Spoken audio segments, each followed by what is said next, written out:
खैबर पख्तूनख्वा हमले में पाकिस्तानी सेना और पुलिस को झटका लगा है।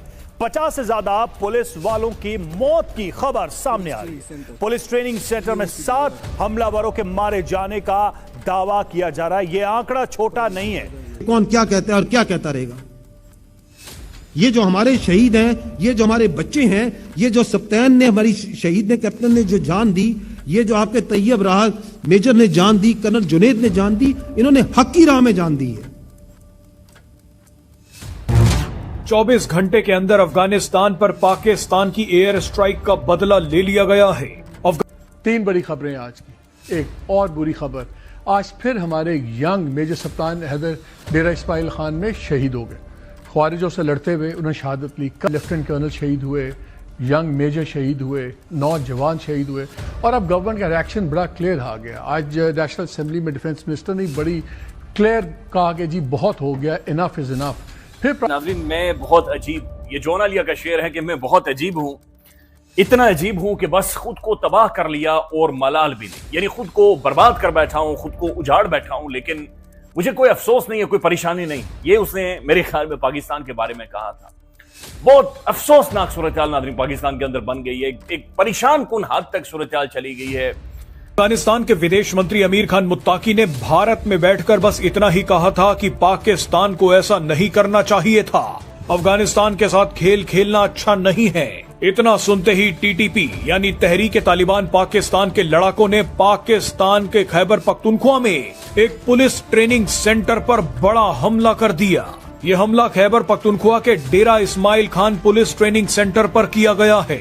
हमला इतना जबरदस्त था कि पाकिस्तान को भी कबूल करना पड़ गया है कि उसके 7 सैनिक मारे गए हैं और 13 से ज्यादा घायल हैं। लेकिन आपको बता दें कि जब पाकिस्तान ने अपने 7 सैनिकों की मौत की बात मान ली है, तो असली में मौत का आंकड़ा इससे बहुत ज्यादा होगा, क्योंकि पाकिस्तान जल्दी से ये बात स्वीकार नहीं करता कि उसके सैनिक मारे गए हैं। अस्सलाम वालेकुम नाज़रीन, पाकिस्तान एक बार फिर दहशतगर्दी की नई लहर की जद में है। खसूसन केपीके और बलूचिस्तान में होने वाले हमले इस बात की निशानदेही करते हैं कि दुश्मन कुव्वतें दोबारा मुल्क को अदम इस्तेहकाम की तरफ धकेलने की कोशिश कर रहे हैं। अफगानिस्तान में बदलते हालात, बैरूनी सरपरस्ती और मकामी सियासी कमजोरियों ने इस खतरे को मजीद बढ़ा दिया। रियासत ने कुर्बानियों से हासिल होने वाले अमन को बरकरार रखने के लिए सख्त इकदाम किए, मगर गवर्नेंस की कमजोरियां और सियासी इंतशार दहशतगर्दों के लिए दोबारा जगह बनने का बाइस बन रहे हैं। लहजा वाज़ेह था, वो दर्द जो इस धरती के जानिसारों के जनाजों में नजर आता है, वो अज़म जो कहता है कि शोहदा का खून रायगा नहीं जाएगा। यह हकीकत है कि रियासती इदारे महाज़ अमल पर दहशतगर्दी के खात्मे की भरपूर कोशिश करें, मगर यह भी इनकार करना मुश्किल है कि महज ऑपरेशन काफी नहीं। लॉन्ग टर्म अमन के लिए सियासी इत्तफाक राय, इदारा जाती इस्लाहात और मुआशरती हम आहंगी और ताउन लाजिम है। तर्जुमान है कि दहशतगर्द को जो सियासत है उसका लेबल चस्पा करके इसका मसला मुकामी या सूबाई रंग दे देना दरअसल एक जख्म पर नमक छिड़कने के मुतरादिफ है। अगर गवर्नर हसन निसार साहब, मैं आपकी जानिब आऊं, जो जैगम साहब ऊपर गुफ्तगू कर रहे थे, कब ये तालिबान तस्लीम कर लेंगे कि पाकिस्तान के खिलाफ वो शाही अफगानिस्तान रहा हो, कौम परस्त अफगानिस्तान, भारत नवाज, रूस नवाज या अमेरिका नवाज अफगानिस्तान रहा हो, साजिशें कभी कामयाब नहीं हो सकी हैं। तो अब तो इतना टूट फूट का शिकार अफगानिस्तान है, जहां राजवाड़े हैं या धड़ों में बटा हुआ है, एक रियासत के तौर पे भी मौजूद नहीं, फिर वो किस तरह की जंग चाह रहा है पाकिस्तान से? जो पाकिस्तान जो है, क्या वो डायरेक्टली अफगानिस्तान में जो ये दहशतगर्दों के ठिकाने हैं, इनको डायरेक्टली हिट कर सकता है? तो एहतजाज कर रही है और जो इतलात आ रही है, मुजाद इतलात के लाशें गिर गई, लोगों की जानें चली गई, गोली चल गई है ना, गोली चल गई। नाज़रीन, सवाल ये पैदा होता है कि ऐसा पहुंचे। इस्लामाबाद मुकम्मल तौर पर बंद है, कल से इस्लामाबाद बंद है। यहां पर इंटरनेट सर्विस नहीं है, ऑनलाइन तमाम तर जो कारोबार है वो ठप होकर रह गया है। लाहौर के अंदर यही सूरत हाल है, वहां पर इंटरनेट बंद, सर्विस बंद, लॉकडाउन, खंदकें खोदी जा रही हैं, सड़कें खोदी 20-20 फुट नाज़रीन चौड़ी सड़कें खोदी जा रही हैं, जगह जगह के ऊपर क्रेनें लगी हुई हैं, कंटेनर्स लगे हुए हैं, हर चीज बंद, ठप, बिल्कुल ब्लैकआउट, और टेलीविजन इसके ऊपर बात नहीं कर रहा, कुछ भी नहीं दिखा रहा। तो वी आर हेडिंग या फिर we are in a chaos, ये अब इसमें कोई दूसरी राय नहीं है। कुछ किया गया, फ्रंट पेज पे इश्तिहार थे, तुमने ढाका दिया, हमने काबुल लिया, ले काबुल चाहे लेंगे। अब पता नहीं कौन लोग हैं ये। अच्छा, लोगों का पैसा उन पे खर्च करके, प्रोपेगेंडा करके, अपना माइलेज लेके, मिला नहीं मिला मुझे नहीं पता, उन्हें ही मिसलीड किया। और बाद में जो लोग आते रहे चवल, वो भी अनपढ़ी थे, देखो बात सुनो, जाहिलों को इल्म नहीं था कि काबुल और कूफे में कोई फर्क नहीं है। अगर यकीन नहीं ना आता तो यहां तो लोगों को यह भी नहीं पता कि तुस्के बाबरी नाम की कोई किताब नहीं है, वकाए बाबर है, उसका कोई नाम नहीं है। वो ओरिजिनली तुर्की जबान में लिखी गई है, उसकी तरफ जाने की कोई जरूरत है? It's very sad. ये कौन सोच रहा है, क्या कह रहा है, क्या नहीं कह रहा।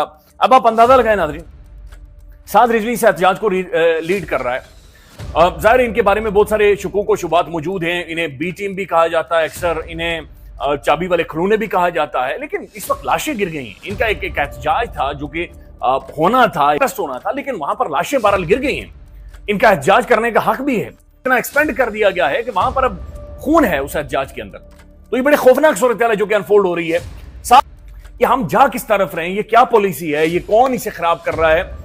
इंटरनली हम इतना ज्यादा वीक, इतना ज्यादा कमजोर क्या पहले कभी हुए थे शायद नहीं। और दूसरी तरफ नाज़रीन देखें, अफगानिस्तान जाकर भारत की गोद में बैठ गया और ये खौफनाक है। ये भारत सिर्फ इंडिया इस वक्त नाज़रीन जख्मी है, ये नाग है, ये एक खौफनाक किस्म का मॉन्स्टर है जो कि जिसकी आंखों में खून है सिर्फ पाकिस्तान को देखकर।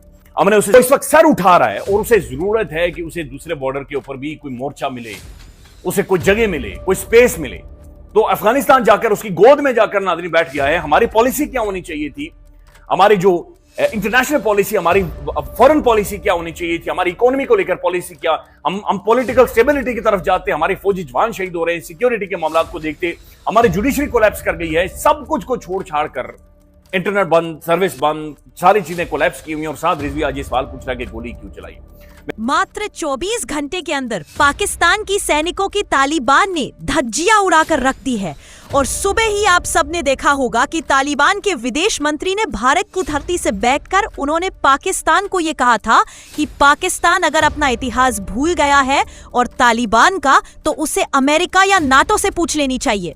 दोस्तों, उनके कहने के बाद मात्र कुछ घंटों के अंदर ही पाकिस्तान पर एक बड़ा हमला हुआ और पाकिस्तान के जो नंबर 1 या नंबर 1 आर्मी है दोस्तों, ये जहन्नुम पहुंच चुके हैं और इनकी संख्या लगभग 50 बताई जा रही है। लेकिन पाकिस्तान ने जो रिपोर्ट जारी की है उसमें वो बता रहा है कि 13 घायल है और मात्र 7 लोग मरे हैं, यानी कि उसके सैनिक।